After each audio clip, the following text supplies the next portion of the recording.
एक ऐसा तनाज़ा जो दुनिया को बिल्कुल जंग के दहाने पर ले आया था, वो अचानक से ख़त्म कैसे हो गया? और सबसे अहम सवाल, उसका असल फातिह कौन था? आज हम इसी हैरानकुन नतीजे का तज्जिया कर रहे हैं।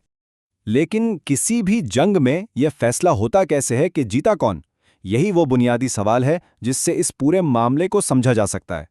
जवाब आप देखें, हैरानकुन तौर पर बहुत सीधा सा है। जीतता वो है जिसकी शर्तों पर जंग रोकी जाती है। तो फिर इस तारीफ को सामने रखें तो अमेरिका ईरान तनाज़े में असल में कौन जीता? चलें देखते हैं। अब यहां पर एक बहुत बड़ा फर्क नजर आता है। अमेरिका के इब्तिदाई मकासद तो बड़े थे, ईरान का न्यूक्लियर प्रोग्राम ख़त्म करना, यूरेनियम की अफजूदगी मुकम्मल तौर पर बंद करवाना, लेकिन जो आखिरी मुआहदा हुआ वो सिर्फ एक नुक्ते पर था, आबनाए हुर्मुज़ से महफूज रास्ता। और इसका सबसे बड़ा सबूत मुबैना तौर पर खुद अमेरिकी सदर की एक पोस्ट को माना जाता है, जिसमें उन्होंने अवामी तौर पर ईरान की इन्हीं शराइत को कबूल करने का इशारा दिया। तो सवाल ये उठता है कि अमेरिका ने आखिर ये शर्तें मानी क्यों? इसकी वजह बताया जाता है वो शदीद दबाव जो सदर पर मुल्क के अंदर से पड़ रहा था। सदर पे आप देखें, चारों तरफ से प्रेशर था।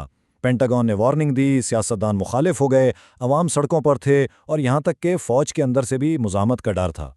फिर एक बहुत ही अहम मोड़ आया जब फौजी क़यादत ने मुबैना तौर पर 200 सिविलियन अहदाफ की निशानदेही तो की, मगर साथ ही ये भी साफ साफ कह दिया कि इन पर हमला करना एक जंगी जुर्म तस्वर किया जाएगा। और सियासी दबाव तो इतना बढ़ गया था कि रिपोर्ट्स के मुताबिक दोनों पार्टियों के लोग 25वीं तरमीम लाने का सोच रहे थे। ये एक आईनी तरीका है जिससे सदर को उनकी जिम्मेदारियां निभाने के काबिल ना होने की सूरत में ओहदे से हटाया जा सकता है। अब एक तरफ अमेरिका के अंदर ये सब चल रहा था और दूसरी तरफ पर्दे के पीछे जंग को रोकने के लिए सफारती कोशिशें बहुत तेज हो चुकी थीं। आखिरी चंद घंटे तो बहुत ही ड्रामाई थे। अमेरिकी डेडलाइन बिल्कुल करीब आ रही थी, फिर वो वक्त गुजर गया और कोई हमला नहीं हुआ। और उसके ठीक बाद सदर ट्रंप ने 2 हफ्ते की जंगबंदी का ऐलान कर दिया और उसमें पाकिस्तान के किरदार का भी जिक्र किया। अच्छा, इस पूरे मुआहदे को करवाने में 2 मुल्कों का बड़ा अहम किरदार बताया जाता है। एक पाकिस्तान, जिसने अमेरिका और ईरान के बीच में बातचीत करवाई, और दूसरा मिस्र, जिसने मुबैना तौर पर इजराइल को मनाने में अपना किरदार अदा किया। लेकिन यमन इतना सीधा साधा नहीं था। जंग तो रुक गई, मगर सारे फरीक खुश नहीं थे और बहुत से बड़े बड़े मसले अभी भी बाकी थे।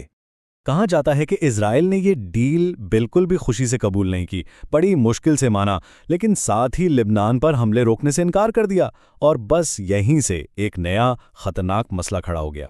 तो लिबनान में ये लड़ाई क्यों जारी रही? इसकी असल वजह ये बताई जाती है कि इस्राएली फ़ौजें लिबनान के 13% इलाके पर काबिज़ थीं और जब तक वो वहाँ से नहीं हटतीं, मुकम्मल जंगबंदी एक बहुत बड़ी रुकावट बनी हुई है।